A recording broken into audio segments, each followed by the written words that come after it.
名前は？ユノ。遠い鍵爪のユノ。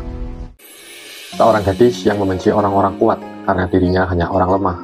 Kali ini, kita akan membahas informasi tentang gadis yang selamat dari bencana di Labirinagan, yaitu Yuno si cakar jauh. Oke, nggak usah basa-basi lagi, mari kita mulai pembahasan dari NPC yang satu ini. Yuno si cakar jauh, atau dalam bahasa Jepang disebut Toi Kagizume no Yuno. Dalam cerita di anime dan light novelnya, dia termasuk dalam ras Minya. Selain itu, voice actor yang mengisi suara Yuno di animenya bernama Aina Ueda.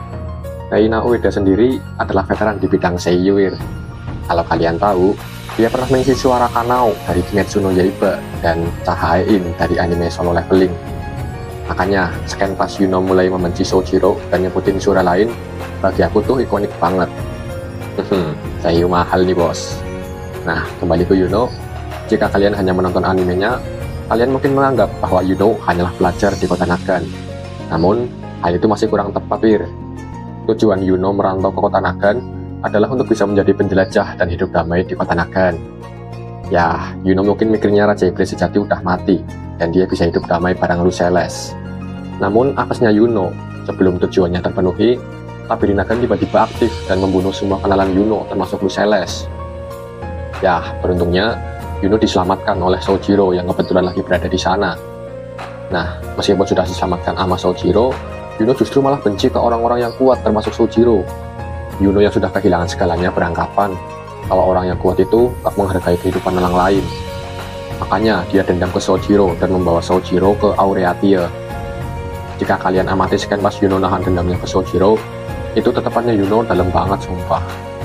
Ingat cerita, Yuno di Aureatia itu manfaatin posisinya sebagai mantan pelajar di kota Nagan, dan akhirnya dia diangkat menjadi sekretaris dari jenderal ke-27 Aureatia, yaitu Hardy si kilatan peluru. Ya, meskipun Yuno sendiri nggak ada kontribusi apa-apa ke Aureatia saat dia jadi sekretaris sih.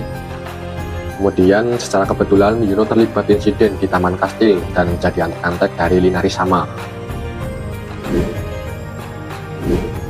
Di animenya, Yuno diperlihatkan sebagai seorang gadis cantik berusia 17 tahun. Dia memakai hem putih dengan rok mini yang mantep. Selain itu, Yuno juga memakai stocking hitam sampai ke atas kakinya. Dari sini, kita tahu kalau stocking udah ditemukan di dunia Isura. Selain itu, Yuno memakai mantel ungu dan memiliki rambut akak panjang berwarna coklat yang dikepang dua. Gak ada yang spesial dari penampilannya Yuno sih.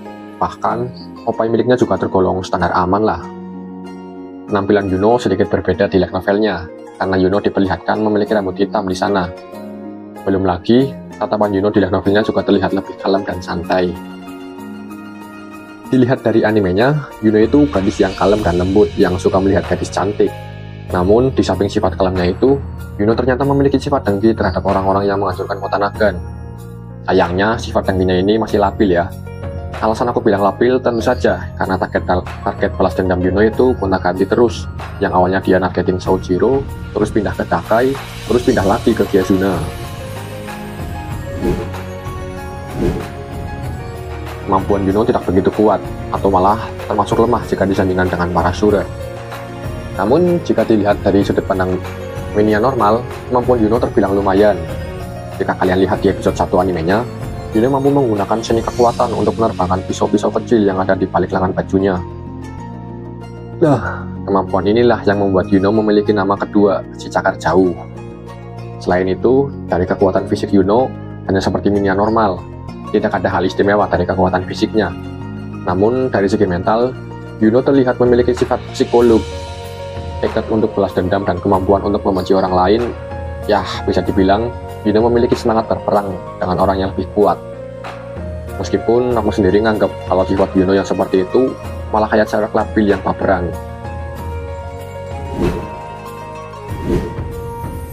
Saat ada DNA tentang nama kedua di cerita Isura, Heisho Sensei bilang bahwa nama kedua bisa disebutkan dari diri sendiri. Namun selain itu, terkadang nama kedua juga diberikan oleh orang lain, dan Sojiro mendapatkan nama keduanya dari Yuno. Selain itu, dalam sebuah DNA tentang urutan pemilik Hokkai terbesar di cerita Isura, Yuno berada di posisi ke-6 setelah kalah dari Elea dan Linaris. Meskipun saat itu Nihilo tidak ikut dalam daftar nominasi. Dan dalam komentar saat episode 1 anime sudah rilis, Keisho Sensei pernah bilang bahwa Yuno memiliki fans rahasia di kelasnya. Selain itu, Keisho Sensei juga bilang kalau Yuno memiliki mental yang tenang, Yuno pasti terlihat manis. Ya, meskipun begitu, mungkin masih tetap lebih banyak penggemar dari Rachel sih. Oke Wir, mungkin itu saja ya informasi yang aku tahu soal Yuno. Jika kalian punya informasi lain atau tambahan tentang Yuno, silahkan tulis di kolom komentar. Oke, makasih sudah nonton sampai selesai dan sampai jumpa di video berikutnya.